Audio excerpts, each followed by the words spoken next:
guys. Welcome back to Cultivating Success, the podcast where we have business people and successful chiropractors interviewing them on how they became successful and hopefully helping you. We have new episodes on the first and third Monday. Tonight we have Dr. Jake Hansen. He is a chiropractor down in Castle Rock.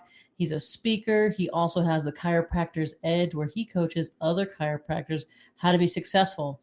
Tonight we have a great interview, so let's get to it.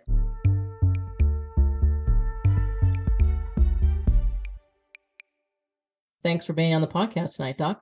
Allison, I am so stoked to be here and to bring hopefully some tremendous value, even more value. I mean, everything that you produce has so much value, and I hope to add even more to that tonight. I'm stoked. Yeah, well, tell us, first people want to know, how long you've been in chiropractic. You went to Parker, and then you came out to Colorado. So tell us about that a little bit. Yeah, so graduated in 2011. And so it's been just a little over 12 years, and it has been incredible. I'm one of the guys who I learn. It's super critical to learn how you learn, right? And how do you take in your world? And I learned that I have to see others do something. So for example, I had a track scholarship. I played sports. So coach would say, he would tell me something, and he's like, hey, do the layup this way, or run track this, or do this way. And it was always harder for me. But when I saw it, I was like, oh, that's easy. So I determined for me, we could have started our practice right out of the gate, but I knew how I learned. And so I wanted to learn from the absolute best in the business. So I learned from my mentor, who literally saved my life through chiropractic, gave me my life back. And then I went and learned business strategies from just incredible chiropractors who are in business. And then we've been able to take several of these incredible tools and from my mentors and those that I've worked with, and create what we have now. And I absolutely love it. I've told my kids since they were little, and I'll tell you now, I've always said when I'm getting ready to go to practice, that I get to go play. Hey, I got to go now. I'm going to go play. I'm going to go play at the office because I love what I get to do. And it has brought us incredible options. That's what people need in life, is options. We talk about freedom a lot, right? And the best thing that I can always give out is options. So if you want to go to a conference, you could jump on Southwest, or could you take a private boat? Could you take a private plane? We want to be able to give people options, because chiropractors have been living far beneath their privileges for far too long. And it is time to continually step up and to live and to play big, because we have a moral obligation to play big. Yeah, I noticed that most successful chiropractors, they could have just gone on their own, but they don't in the beginning. Yeah. They realize that they're smart enough to realize that they want to learn from someone else. And I think that needs to be instilled in these docs coming out, because you know what, even the number one, I don't know how you would possibly rate this, but the number one student graduating still should be an associate, or at least have mentors to help them. It's just a thing. And with where I was at, we had some business, but I had put a lot of my eggs in the baskets of, I went around and saw over 100 different types of practices, how they functioned, how they ran, so I could get a real good idea, but I didn't understand the business side. And there are enough systems right now where there are a few, if they took clean advantage of it, they would have the tools and systems and the mentorship and coaching to do what they need to do right out of the gate. But most, like you said, the vast majority will never do that. And so being able to hitch your wagon to someone who is there, we have a saying, quoted by by one of my mentors, Dave Meltzer, who says, the fastest way to get to any destination is to ask someone who's already there for directions. So if you say, hey, I want to be a millionaire and I want to have 4 or 5 homes across the world, well, find someone who's already there, who already has that, and ask them, how did you get here? And how can I avoid the pitfalls that you did? So it's a huge thing. You're right, for associates, learn by others. And if you learn that, doing your own practice isn't for you, we'll talk here in a little bit, but that's one of the things that we look for our practice, is docs who kind of went out on their own right out of the gate and just didn't have the tools figured out. I don't want to have ownership, but I still want to have an incredible life.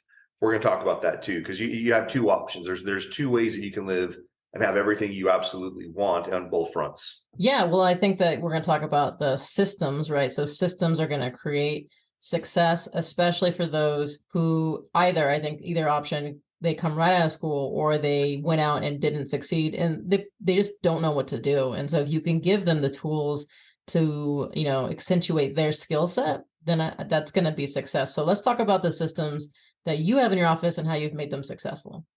Yeah, absolutely. So, it's very interesting where they would pool franchises and they would say, okay, all these franchises have like protocols and things that they do, but what is it that really makes things tick? So as they were kind of honing things in, and they would look and they would ask one of these doctors, like, hey, why are you why are you just by yourself so successful?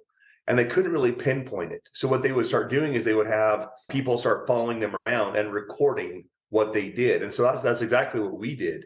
Is I went through and I said, so the associates come and say, Doc, like, how did you close that patient? Like, or how did you do this? Or how did you get that result? So what we basically did is we had 3 different people come in and record every single thing we did and said, and then said, okay, when someone says this, you always say these 3 things. When someone does this, you do these 3 things. When adjustment happens, you anchor, you touch the patient on the shoulder. So we went over all of these different things that truly began to, we were able to figure out what do we do. And I was able to also clean up a lot. I mean, you look at pilots, right? You look at people who fly, and a pilot. I just flew in this morning early from California, and the pilots still did the exact same thing. They got in, they checked absolutely everything. They had their systems. Now they may change things a little bit to their height or maybe the temperature, but they have their systems for success. And that's what we have developed is you have to be able to figure out what works. So we've studied the absolute greats. I have several mentors right now and several coaches that I have coaches who coach me. I have mentors who mentor me, and there's a big difference between mentors and coaches. I have certain, athletes who'd be great mentors, but horrible coaches and vice versa. And so I paid the absolute best to help me. And then we've been able to then look and see for my personality, for the way I think, for my vision, for my goals, for my mindset, what has worked. And then we were able to truly get that developed and to a point where it is reproducible, because you've heard of the personality driven practice, right? The franchise model, you can have the most successful franchise and the least successful franchise. And if it's personality driven, you can swap the two. And within 90 days to 120 days, they're completely inverted. Well, that's personality driven. And that can be a benefit if that's all you got going for you, if that's all the cards you have to play. But we need to be sure that we are having systems and tools and protocols that put people before anything else. But when they're implemented by the right people, man, it is just absolute magic. It is dynamite. And that's what we seek for. So we do a lot of personality profile testing of all of our doctors before they come in. We typically will go anywhere between 30 and 90 doctors before we find the right fit for my practice. So when they come in, it is just dynamite. They're rocking and taking off.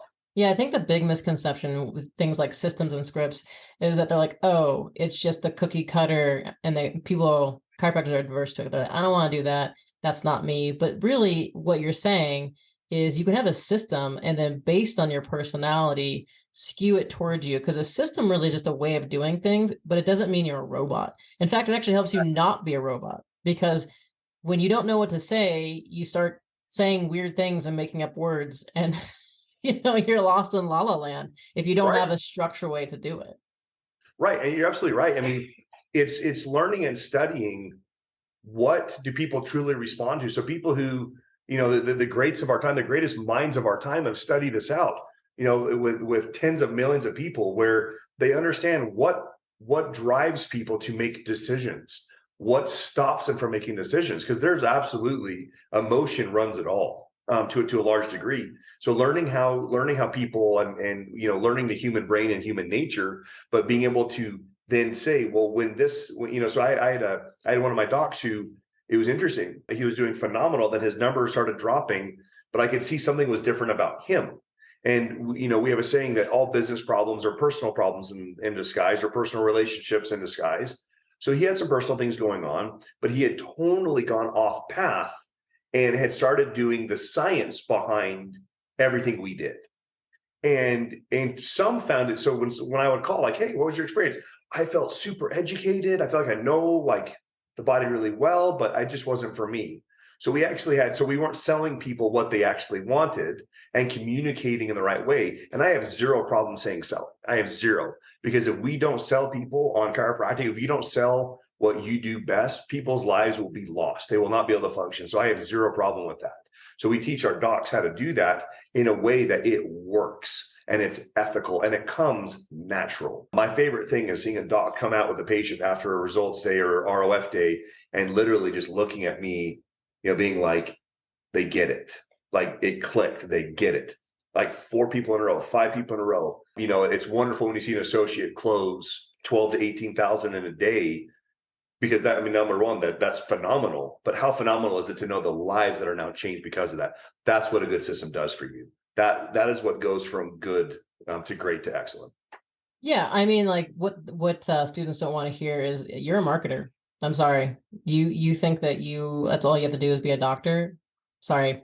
You signed up you have to be able to do marketing and do sales, which are 2 separate things, but both those things are involved in changing people's lives. And if you can't do that, then, you can be as principled as you want and you can have your little philosophy groups. But if you can't make the sale, you can't help anyone because you can't keep the doors open. You can't put bread on your table. And if that happens, what I have found is there's a slippery slope when people start saying chiropractic wasn't enough. Well, it is. It is. I have zero problem with people owning, I own 16 businesses. I have zero problem with people owning other things, but my office it's a chiropractic office. And we do chiropractic and we do it really, really well. I bought a truck of my dreams a year and a half ago. And the first guy that tried to sell me, I could tell it was a Labor Day thing. So I'm like, dude, I'm totally going to, I'm going to go in there and I'm going to say, project what I want, not what I don't want. Worrying is wishing for what we don't want. So I worry. So I wasn't worrying about the bad, but one guy just was so off-putting. And you could tell it was just the sell.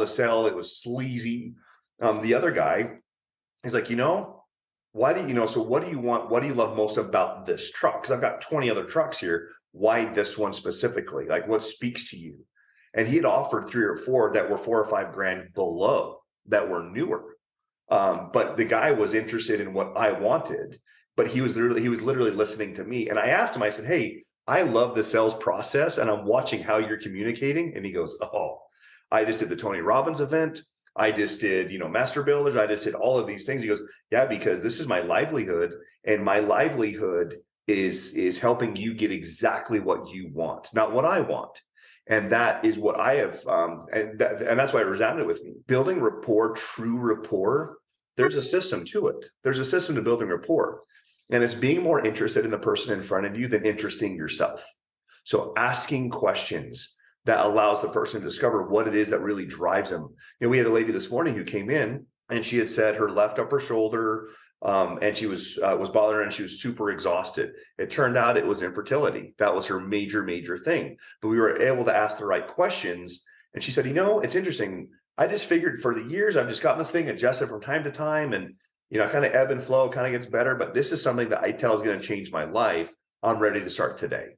We'd already trained her, or we'd already pre-qualified her. We knew she was the right fit for our practice. She paid for her plan in full today, and she's ready to go after one visit. Why? Because we had the right systems and we cared about her and we sold her exactly what her heart wanted, and we have the solution to that. Yeah, I think you can start to think about yourself and when you bought something that very high value and why you did that. So for me, I have a rescue dog and he has very horrible behavior. And I've spent already a couple $1,000s on him trying to fix him.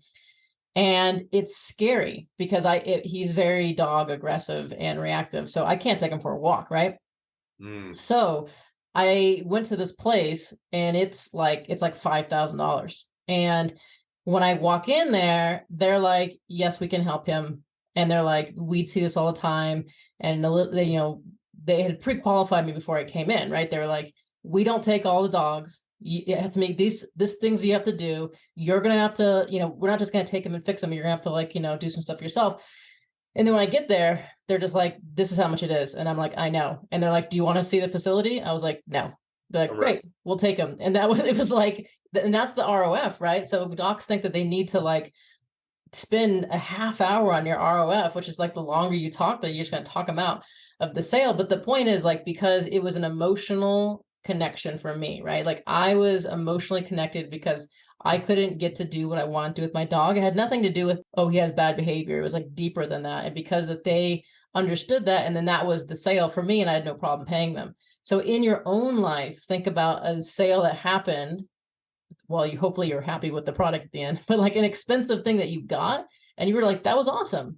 Yeah. So that's the same. That's what you need to provide for them coming in. Yes. And you hit something huge. And docs, you need to understand that you make the process so dang difficult. Well, a lot of my docs I coach, I'll have them record, obviously with the patient's permission, their results day, their doctor's report, the ROF. And I'm like, dude, she said yes 20 minutes ago. What are you doing? She's ready to change her life. And you know that you can help her with X, Y, and F. Like you can help with those things. What are you doing talking? And then to see that the sale goes down, because then people start getting buyer's remorse, emotions, right? So we always figure out someone's urban. It's the emotional reason to buy now. What is the one thing that why today? Why the heck are you here today when this has been 22 years? What is the difference? Oh, well, I had to cancel my cruise. I planned this cruise for 2 years because this is enough. Wow. And you hit that hard. That's huge. Decreasing the friction of the transaction, and the faster we can do that, the better. So today, lady, I'm on a plane today. Lady sitting next to me, she's hearing me talk to my team in the morning huddle because I'm not there. My flight got canceled, so I had to, I'm doing all my huddle stuff this morning. She goes, "Oh, you're a doctor. What type of doctor?" Told her what we do. Told her, and she's like, "Oh my gosh, this is exactly what I need." They live about an hour and a half away. She's coming in tomorrow at 10:30 to be a patient. And I already told her, so with what you have going on, I said, now the exam will determine this. I've already determined I'm going to help this lady, that I can't help this lady, so I'm accepting her as a patient. I pre-qualified her, told her exactly roughly how long it's going to take, what it's going to cost. She's like, "Oh my gosh, this is like, that's doable. Like we can do this. Like I've battled this for far too long." Great. So when she comes in tomorrow, my associate, literally, we're doing everything on one day. Everything is going to be, he's going to do her exam. He's going to do the report so she can see it. And then she's going to buy and start tomorrow.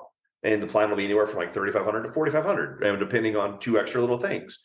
But that is critical, because too many docs are making it so hard to accept money. And Yeah. for me, there was a pair of pants I wanted on Facebook. It's like, oh, there's the pants I want. I've been looking for this forever. And it was like 18 clicks, all this stuff. I'm like, dude, I'm done. Yeah. I want this, No. but really, like, I have to do this and this. And I'm like, I'm done. Like, just take my money and put, and I would buy more from you monthly, but I'm done. And that's me. What we have found is wealthy-minded people will pay a lot of money to save time. Oh yeah, because the thing about it is that they've already wasted a ton of time. When they come in your office, especially if you handle more complex cases, they've already wasted so much time. They're just like, I'm done with wasting time. And you're like, great, Yes. then give me your money and we'll make it faster. And Yes. it is interesting though about how I think that, because if you don't practice the like sales transaction part of it, you like, oh well, it will be kind of maybe this like they're like, what's wrong with you? Like why are you being weird? But I think that if you're not comfortable with saying that'll be $3,500, it should be more. You need a good laugh, Doc. You need a good laugh. Please. I had so many things down, and for some reason, I just couldn't implement the end of the sale. I just couldn't, and again, it's true, you guys. When so I had LASIK, right? It was like $5,500.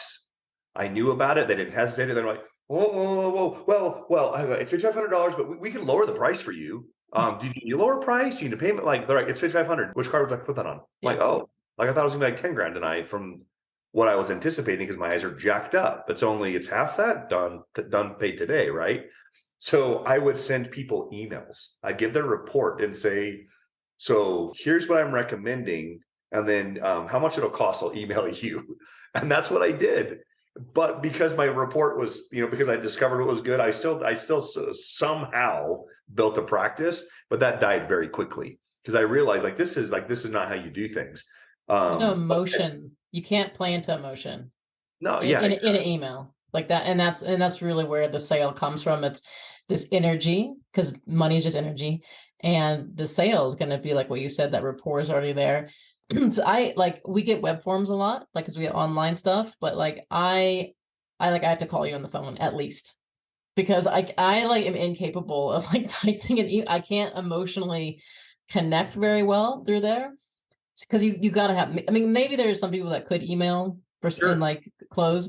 That would be phenomenal. I don't know someone that does that, but yeah, there has to be that emotional component to it. Right.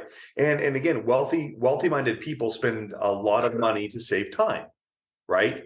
And so the faster you can do that, the better. We had a developer who's developed most of, we have like almost a multi-billion-dollar project going on in the south end of our town where they're just completely changing everything, making it kind of like a downtown Austin. And the developer comes in, he's like, I hear you're the best. Here's what I got going on. I got a TMJ issue, I got a hip issue. And he literally walks into the practice. So I'm like, this is the guy that if I say, oh yeah, we're gonna see you in like 2 weeks or 3 weeks.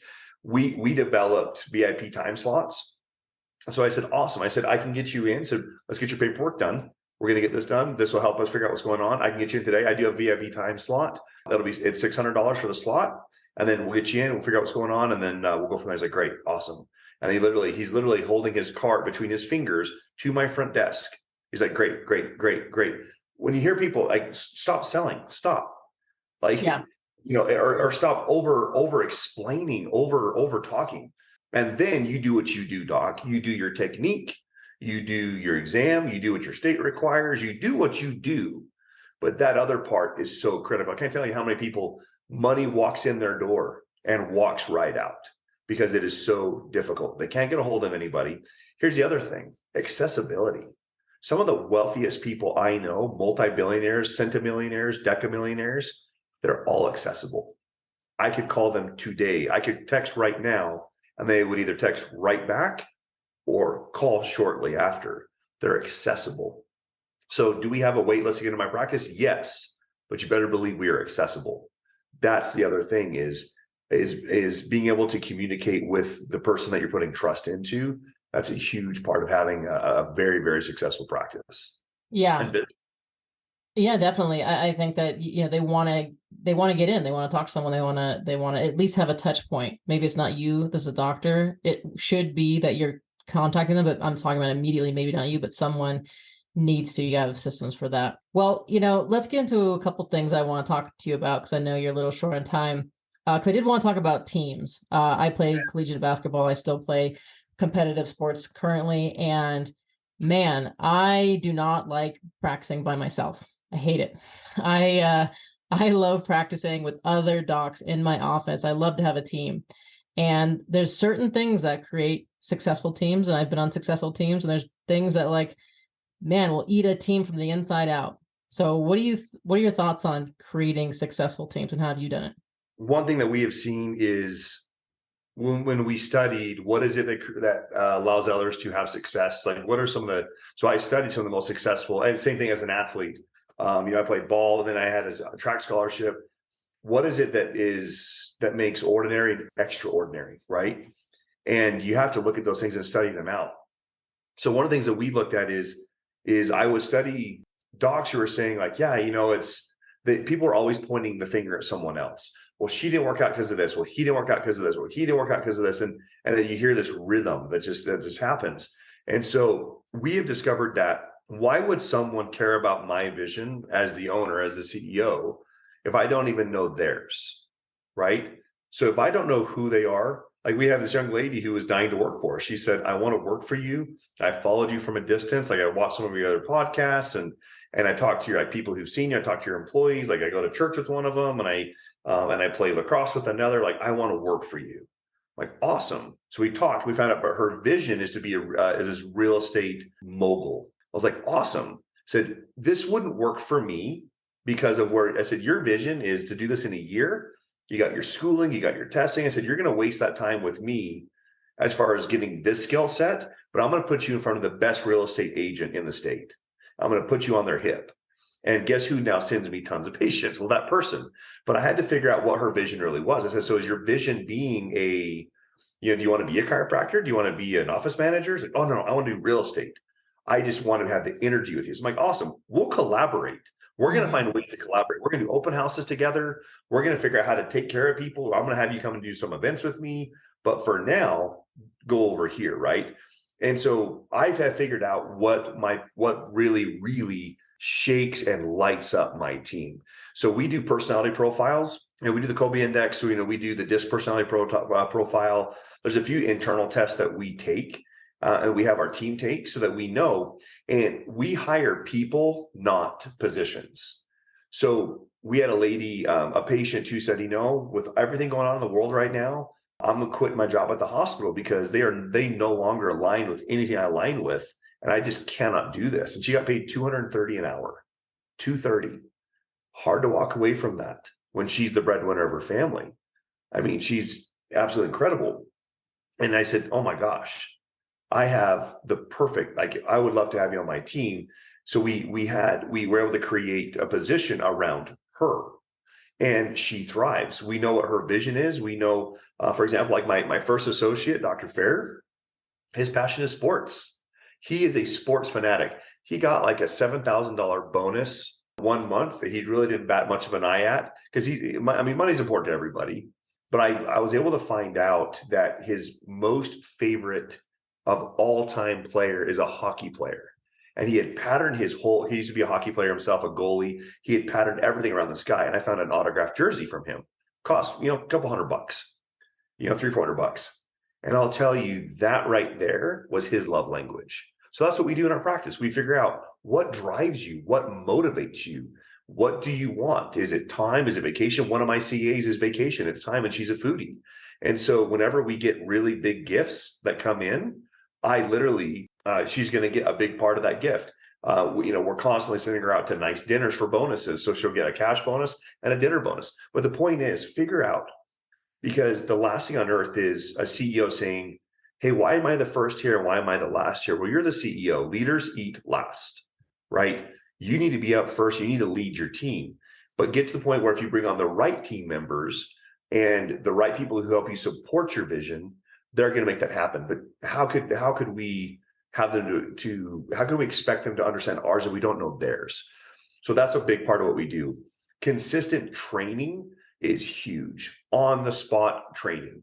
And you figure out everyone has to be well-rounded in what they do. Everyone has to be able to help every position, but you're going to find that certain people are just far better. So we test, what do they excel at? What do they rock at? We have one lady who she does stats and numbers and financials. So she does that aspect coupled with everything else. We did that because we discovered it on her personality profile. So doing that, we reward, we bonus handsomely. We bonus also based off of when one of our team members lives a core value. So when they lived a value of showing grace to a patient, when they lived one of our core values, we bonus, and each person catches someone else catch someone else doing good. We also bonus by mistakes. When someone makes a mistake, we call it paying the dummy tax. They're like, dude, I totally screwed up on this call today. Listen to it. It's horrible. I said this, which went here, which went here. We bonus so that we can all learn, and we applaud, because we applaud effort. Understanding what really matters to the people in front of you is key. Loving them and giving them what lights them up is absolutely key. So gift giving, become experts at gift giving. Ask. So we have 101 lists of, it's called My Favorite Things, from what's their favorite color, what's their favorite ice cream, what's their favorite drink, if they could vacation, where would they go? Like, we have a whole thing, and we constantly have meetings. The leadership has meetings about how can we give, okay, so when so-and-so has this next accomplishment, let's give her the gift card. Let's give her the dinner. Let's give him the night off. He wants time. Let's give him the day off in 2 weeks, right? But it's learning those things. So you got to ask the questions. Yeah. Yeah, I totally agree. It's what they want, not what you want. I made that big mistake when my first associate, it was what I wanted, and he struggled. So I changed to try to exactly what you're saying is, yes, so important. And then as a student, you guys, if you're listening, like, think about what your vision is, because if you're going to interview for an awesome rock star position in some place that wants to see you succeed, and you don't have an answer for that, you're not going to get the position. So think about what you want and align that vision with an office. Before we get going here, I always end this podcast with your best and worst business decision. So what do you think you've done over the past 10 or so years? Yeah. It has happened to me 3 times in my career. And it's a quote from BJ Palmer. And he says, once you think you're ripe, that's when you rot. And there were times where I thought everything was on autopilot. I'm like, dude, everything's awesome. We were taking our vacations for the first time. And I hadn't cultivated the right leaders in the practice yet because I was still the leader and I was great in the practice, but I couldn't work on the practice. And that was some of my biggest mistakes was just putting things on autopilot because you can never put things on autopilot. Where your focus goes, right? What you focus on, that's energy. And that's what will grow, will cultivate. You will focus on it. You will build it. You will blow it up. And I stopped focusing on that. And there was 3 separate times in my career where it hit me really hard and it took us a little bit to recover, but we learned the lesson. So now we know, okay, these are the times where we see this. And so we have to have this type of marketing in place. We have to have these type of people in place, and it's something that it hit me pretty hard, but I'm super grateful for the opportunity to have learned that lesson because I can help others. I help others by not having to pay that tax. It stings. It's like you're in a sparring match and you just kind of let your guard down for a second, get hit real hard, but then you remember, no matter what, you're going to have that in some practice, but it's a good learning lesson. I think you're right. If you're not growing, you're dying. Yes. All right, let's talk about your best. Oh, the best thing that I ever did was truly cultivating an abundance mindset and realizing that there are 2 different things. There's wealth attraction and there's wealth accumulation. You can build wealth with systems. You can build wealth. I could create an offer that brings in $50,000 by the end of the week, a new offer. Because if you figure out what people value, but wealth attraction. So I truly didn't understand this until one day. I had read, so for those, and I get nothing from this, but there's a book called The Little Money Bible, and it's a phenomenal book. And I constantly love to read, love to eat. It's 99 pages. Take from it from what you can. But I had hung out with enough incredible wealthy people and wealthy-minded people who had everything that I wanted as far as, like you're happy, you're joyful. Like, yes, you have material things, but man, you have options and free to do what you want. And it was their mindset. And so I said, I see these guys that say, you know what, I am going to attract these things by what I focus on. So we had our systems in place. And I said, okay, up to this point, I said, we haven't had a $10,000 day in the practice. So I set up everything. I said, we're going to put all of our systems in place, be sure things are running well. This day, we're going to have a $10,000 day. This is the day. And I wasn't expecting, anything coming through the mail. And with our practice, we're a cash practice. And for existing patients, if they get really in bad accidents, they're going to cost a lot of money. We will work with some, like a personal, an attorney, right? So every once in a while, we have money coming in from that. So I show up to my office, like, here's the $10,000 day. I projected it. I'm seeing it. And the other thing was saying at least, I'm going to get at least $10,000 today, at least at a minimum, right? And so I go to the practice, I open up the mailbox, and there's checks galore. So we're at like $6,000. I'm like, oh my gosh, this is amazing. Patient signs up for a plan. Another patient signs up for their plan. Another patient signs up for the plan. We've been in our office for years, and we had the bank reach out to us and say, hey, we realized we paid your contractor twice for your sign, and we've been holding on to the money and escrow and blah, blah, blah. And so here's your money back. So by the end of the day, in collections, we had 27 grand. Plus everything else we had, it was well over 40. And it was incredible because I said, well, what was the difference? It was what I was focusing on. And so if you are not focusing in and honing in on exactly what you want, it's the whole story from Alice in Wonderland, right? You guys remember that story, the Cheshire Cat? She walks up to him and says, what road should I take? He says, well, where do you want to go? I don't know. Well, that doesn't matter what road you take. If you do not know what you want, it does not matter what road you take. If you do know what you want, you'll be able to figure out who can help you get there, when can you get there, how can you get there, and then your why is the driving force that will project you forward. So understand how you learn, understand what lights you up, and so that you can then put these things into practice mentally. But mindset, I have found for me, goes above and beyond anything else that allows us to have success and freedom today. Yeah, I love that. Your mindset's the most important thing. It's the thing you got to protect. Yes. Well, Doc, thank you so much for tonight. This has been awesome. And I thank you for coming on. It's kind of late for you, so I don't want to keep you on too long. All right, guys, if you want to listen to more of these episodes, we drop them the first Monday and third Monday of the month. Anything else, Doc? There is enough abundance for absolutely everyone to have everything you want. If I breathe, I don't rob you. You breathe, you don't rob me. Me being successful doesn't rob you. Learn to collaborate with other doctors. Learn to collaborate with other, like I'm going to collaborate with this potential real estate agent, right? There is enough opportunity to collaborate. The only competition you have is right between your ears. It's what you think. If you view everything as an opportunity to bless people's lives, money will come. So change your mindset, feed your heart, feed your mind, and just watch your life become limitless. All right. Thanks so much, Doc. I'll see you guys later. Take care.